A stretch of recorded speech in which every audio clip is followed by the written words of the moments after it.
SSC 2026 শিক্ষার্থীদের মধ্যে যাদের রেজাল্ট প্রত্যাশা অনুযায়ী হয়নি অথবা একটা কিংবা দুটি বিষয়ে ফেল করেছো, তাদের জন্য কিন্তু গুরুত্বপূর্ণ একটি সুযোগ রয়েছে।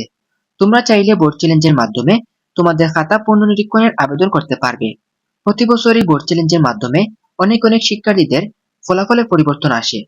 তাই আজকের ভিডিওতে আমি তোমাদেরকে দেখাবো বোর্ড চ্যালেঞ্জের জন্য কিভাবে আবেদন করতে হবে, কিভাবে বিষয় নির্বাচন করবে এবং বিকাশ ও নগদের মাধ্যমে কিভাবে ফি পরিশোধ করবে। একদম শুরু থেকে শেষ পর্যন্ত পুরো বিষয়টি দেখিয়ে দিব, তাই ভিডিওটি অবশ্যই শেষ পর্যন্ত মনোযোগ দিয়ে দেখো। প্রথমে তোমাদেরকে একটি গুরুত্বপূর্ণ বিষয় জানিয়ে দেই। এসএসসি 2026 বোর্ড চ্যালেঞ্জের আবেদন 11 আগস্ট থেকে শুরু হয়েছে এবং 17 আগস্ট পর্যন্ত আবেদন করা যাবে। তাই যারা বোর্ড চ্যালেঞ্জ করতে চাও তারা অবশ্যই নির্ধারিত সময়ের মধ্যেই আবেদন করে ফেলবে। আবেদন করার জন্য প্রথমে তোমাদের নির্দিষ্ট ওয়েবসাইটে প্রবেশ করবে। ওয়েবসাইটের লিঙ্কটি আমি ভিডিও ডেসক্রিপশনে এবং পিন কমেন্টে দিয়ে রাখবো। সেখান থেকে সরাসরি ওয়েবসাইটে চলে যেতে পারবে। ওয়েবসাইটে প্রবেশ করার পর তোমরা শিক্ষার্থী তথ্য নামে একটি অপশন দেখতে পাবে।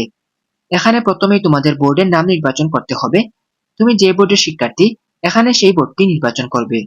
এখানে সাধারণ শিক্ষা বোর্ডের পাশাপাশি মাদ্রাসা ও টেকনিক্যাল বোর্ডের অপশনও রয়েছে। আমি উদাহরণ হিসেবে এখান থেকে সিলেক্ট বোর্ড নির্বাচন করে নিচ্ছি। এরপর দিতে হবে রোল নম্বর। তোমাদের অ্যাডমিট কার্ডে যে রোল নম্বর রয়েছে সেটি এখানে দিতে হবে। আমি এখানে একটি রোল নম্বর দিয়ে দেখাচ্ছি। এরপর দিতে হবে রেজিস্ট্রেশন নাম্বার। রেজিস্ট্রেশন নাম্বারটিও সঠিকভাবে লিখে নিবে। পরীক্ষার ধরন হিসাবে এখানে এসএসসি এবং পাশের বছর 2026 অটোমেটিক নির্বাচন করা থাকবে। সব তথ্য দেওয়া হয়ে গেলে জমা দিন অপশনে ক্লিক করবে। জমা দিন অপশনে ক্লিক করার পর এখানে শিক্ষার্থীদের নাম, রোল নম্বর, রেজিস্ট্রেশন নাম্বার এবং বোর্ডের নাম দেখাবে। এরপর তোমাদেরকে একটি স্বয়ংক্রিয় মোবাইল নাম্বার দিতে হবে। খেয়াল রাখবে এখানে একটি মোবাইল নাম্বার দিবে যেটি বর্তমানে চালু রয়েছে, কারণ পরবর্তীতে বোর্ড চ্যালেঞ্জের ফলাফল প্রকাশ হলে এই নাম্বারে এসএমএস এর মাধ্যমে ফলাফল জানানো হবে। এখন এখানে মোবাইল নাম্বারটি লিখে দিতে হবে। এরপর নিচে আবার মোবাইল নাম্বারটি নিশ্চিত করার জন্য একই নাম্বার আরেকবার দিতে হবে।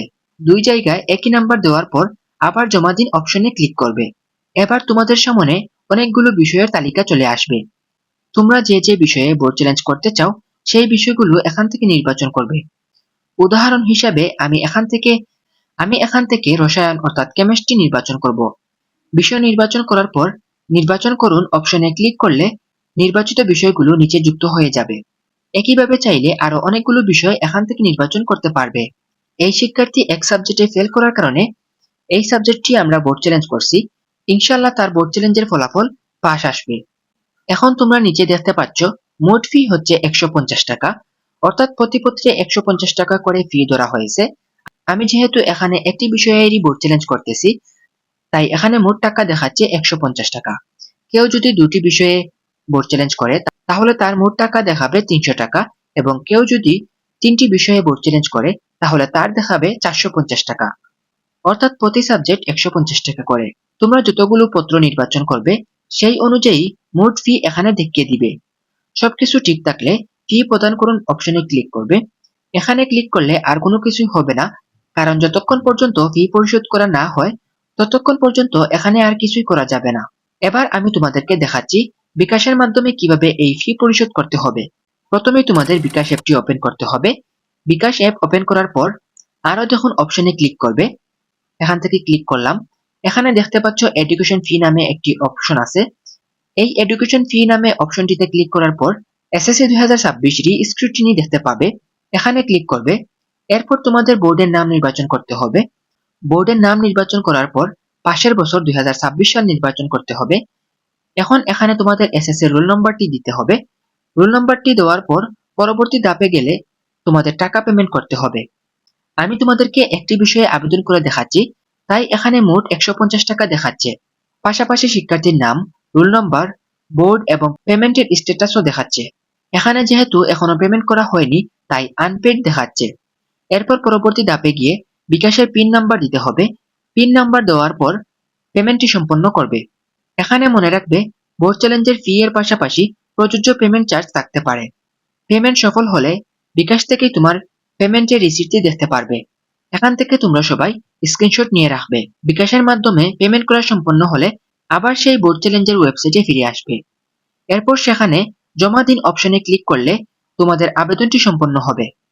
অর্থাৎ শুধু টাকা পেমেন্ট করলেই কাজ শেষ নয়। পেমেন্ট করার পর অবশ্যই ওয়েবসাইটে ফিরে এসে আবেদনটি সাবমিট করতে হবে। এবার দেখাচ্ছি নগদের মাধ্যমে কিভাবে পেমেন্ট করবে। এর জন্য প্রথমেই নগদ অ্যাপটি ওপেন করবে। নগদ অ্যাপের ভেতরে বিল পে অপশনে যাবে। এসএসসি 2026 রি-স্ক্রুটিনি দেখতে পাবে। এখানে ক্লিক করবে।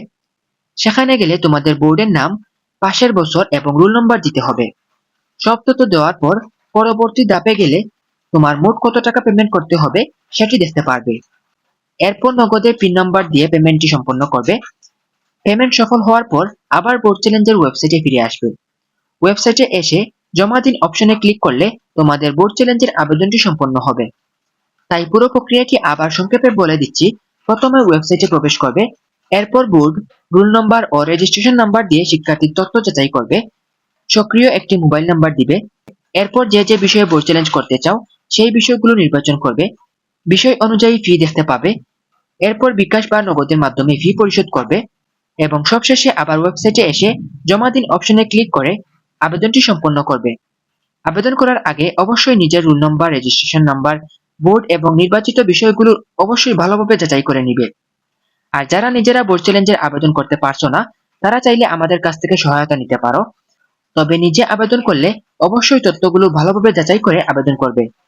আজকের ভিডিওটি যদি তোমাদের উপকারে আসে তাহলে ভিডিওটিতে একটি লাইক দিও। শিক্ষা সংক্রান্ত এমন গুরুত্বপূর্ণ আপডেট পেতে আমাদের চ্যানেলটিকে সাবস্ক্রাইব করে রাখো।